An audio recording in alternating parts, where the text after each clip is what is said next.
ஸ்ருதி mosquito spray அடிச்சதுனால அண்ணாமலைக்கு உடம்பு சரியில்லாம போயிடுது. மூச்சு தண்ணீரல் ஏற்படுது. மீனா ரொம்ப அவசரமா ஆட்டோல கூட்டிட்டு வராங்க. வரும்போதே முத்து போன் பண்ணிடுறாரு. மீனா சொல்றாங்க, மாமாக்கு உடம்பு சரியில்லை, பக்கத்துல இருக்க ஹாஸ்பிட்டலுக்கு கூட்டிட்டு போறேன்னு. முத்து விழுந்தடிச்சு ஓடி வராரு. டாக்டர் சொல்றாங்க, மஸ்கிட்டோ ஸ்ப்ரே தான் இவருக்கு ஒத்துக்கறல, மூச்சு திணறல் ஏற்பட்டுச்சு அப்படின்னு. ஹாஸ்பிட்டல்ல ஃபீஸ் கட்ட சொல்றாங்க. முத்து கிட்ட கையில காசு இல்ல. மீனா சொல்றாங்க, இங்க இந்த தாலிய வச்சு வேணா.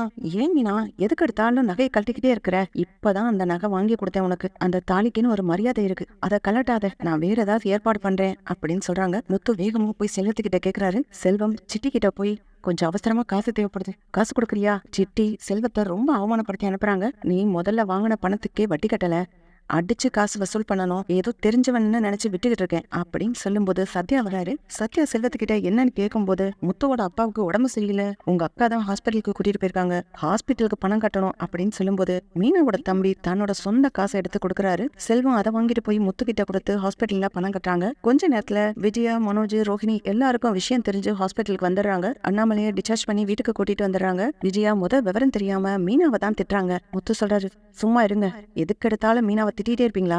அதெல்லாம் உங்க செல்ல மருமக ஸ்ருதி பண்ணின வேலைதான். கொசுக்கு மருந்து அடிக்கிறேன்னு ஆளை கொல்றதுக்காக மருந்து அடிச்சிருக்குது அப்படின்னு முத்து கோவத்துல கத்திக்கிட்டு இருக்காரு. வீட்டுக்கு வந்த உடனே ரவியும் ஸ்ருதியும் வீட்டுக்கு வந்துடுறாங்க.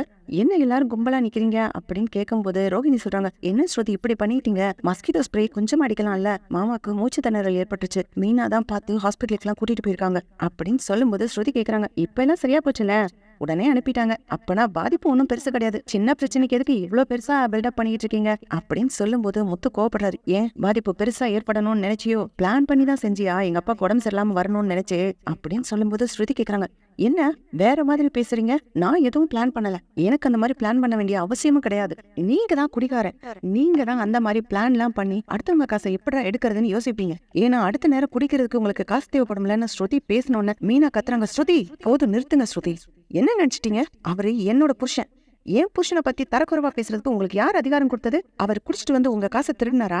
என்னைக்காவது யார் காசையாவது திருடி இருக்காரா? அவர் தேவைக்கு, அவர் கவலைக்கு குடிக்கிறாரு, அவர் பாட்டுல வந்து படுத்துருவாரு. நீங்க எல்லாம் கொடுக்கறது தொந்தரவுனாலதான் அவர் வீட்டுல வந்து சத்தம் போடுறாரு, அவங்க அம்மா கிட்ட உரிமை இருக்கு சண்டை போடுறாரு. உங்களுக்கு இதுல என்ன கஷ்டம்? நீங்க நேத்து வந்தவங்க, எதுவுமே தெரியாம பேசாதீங்க. ஏன் இந்த வீட்டுல யாருமே பொய் சொல்லலையா? யாருமே தப்பு பண்ணலையா? இவர் ஒருத்தர் மட்டும்தான் குடிச்சவரா?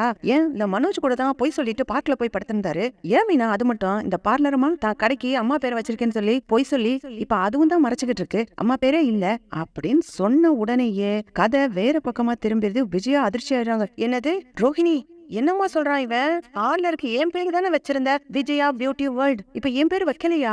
உடனே ரோஹிணி சொல்றாங்க, முத்து உங்களோட பிரச்சனையை மட்டும் பேசுங்க, என்னோட பிரச்சனையை எதுக்கு பேசுறீங்க? மீனா சொல்றாங்க, எல்லா பிரச்சனையும் தான் வரும், என்னமோ இவர் மட்டும்தான் குடிகாரன்ற மாதிரியே ஒவ்வொரு பேச்சுக்கும் அதையே சொல்லிக்கிட்டு இருக்கீங்க. கொசுக்கு மருந்து அடிச்சது தப்புன்னு தான் இப்ப பேசிக்கிட்டு இருக்கு, இங்க யாரு குடிகாரன்ற கேள்வி வரலையே அப்படின்னு மீனா கோவத்தோட கத்துறாங்க. விஜயா சொல்றாங்க, ஏய் அதெல்லாம் இருக்கட்டும், நீ என்ன ஓவர கத்துற?